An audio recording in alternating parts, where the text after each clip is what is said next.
Hello there. Just taking a minute to look through some photographs of the wonderful moments that I've enjoyed during the 2005 MDOT Centennial year.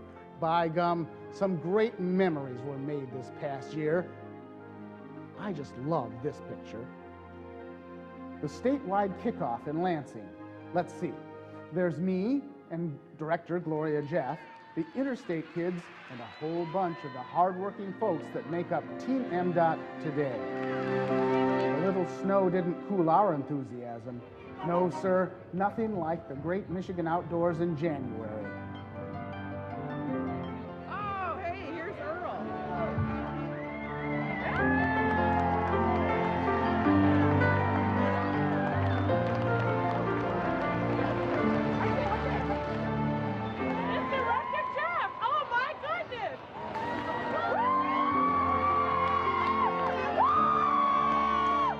We did move into the warmer confines of the Van Wagoner building for part of the celebration, unveiling the new and improved Transportation Hall of Honor in the lobby.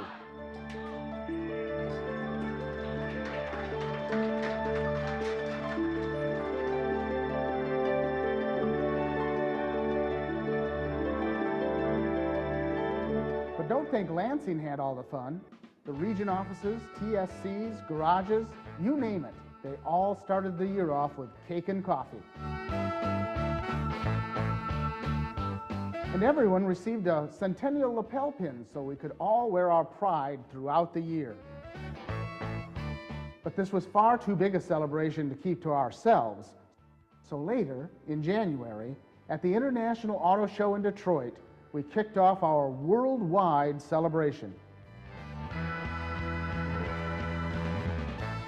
Governor Jennifer Granholm even joined us as we unveiled our Centennial logo.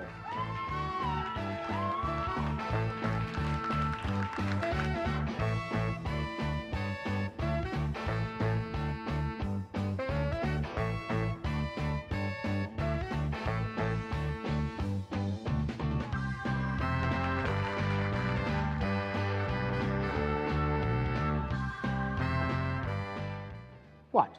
You don't believe me that it was worldwide? Well, in my day, statewide would have been an accomplishment.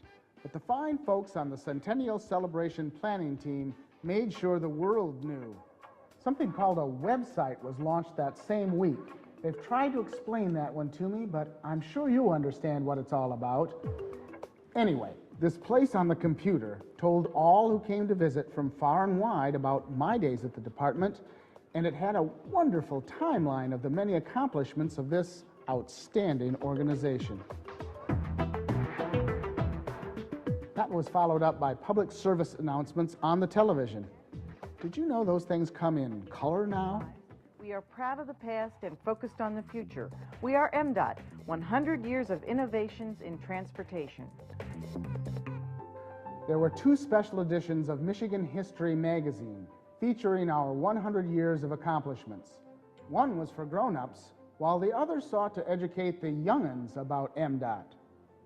A number of MDOT employees used the children's version of the magazine as they went into schools and talked to all grade levels about our rich history and the exciting work you do today. There's also information about how we build highways. The Centennial Schools Initiative was the perfect opportunity to get out there and start recruiting the next generation. A century of transportation. And inside this book... In May, once the weather cleared up a bit, the retirees were invited to enjoy a brown bag lunch and a dinner to honor them for all the contributions they've made over the years. The stories that are shared when some of the old-timers come around are really wonderful, aren't they? About 2 years ago, on Boss's Day, I had a card from a former employee, and the card started out, "Mr. Woodford, for many years I want to tell you something, and I finally have the courage to tell you. You know, I don't need that. I've been retired." But that person told me in that card, I had a great deal of pride. She had a great deal of pride working for the department. It really made me feel good. Speaking of the old-timers, they also joined current MDOT employees and their families at the Michigan Historical Center for Transportation Day on May 14th.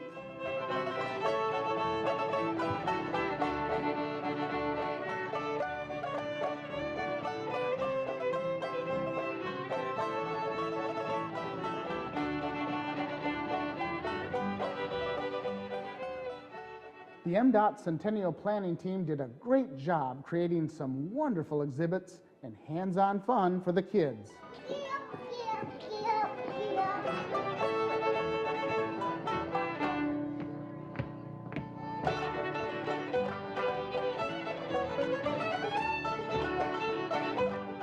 Including a mini work zone that they could maneuver,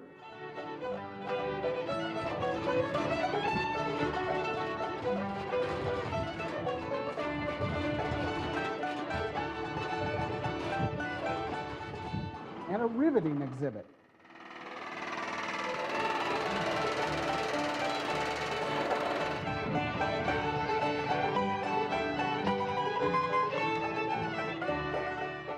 I talked to the folks about my time at the department and the challenges we overcame to lay the groundwork for the many great things to come. And everyone enjoyed the singing of the Ballad of MDOT. 1905, we took a little trip along with Good Roads Earl just to see the concrete strip. They built it in Wayne County outside of old Detroit. The people came from miles around to gawk at it in point. There was even a parade, through the rain no less. But hey, we've had to work in all sorts of conditions, so a little rain isn't going to slow us down.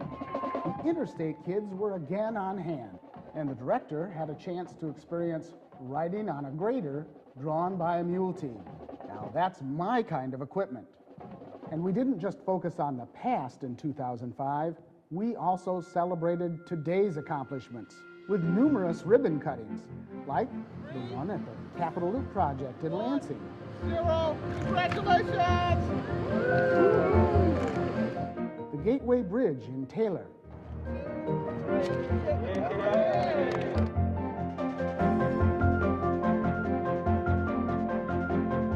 And the dedication of a roundabout in Sterling Heights. As you well know, our work doesn't stand still for nothing.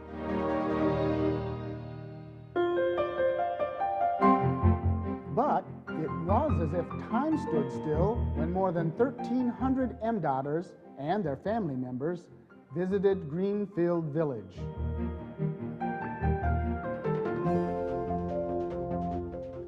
Director Jeff rode in style as she arrived at the town hall to kick off the festivities. Yes, I was in my glory with all those old automobiles and the spectacular fashion that was on display. It was just like the good old days.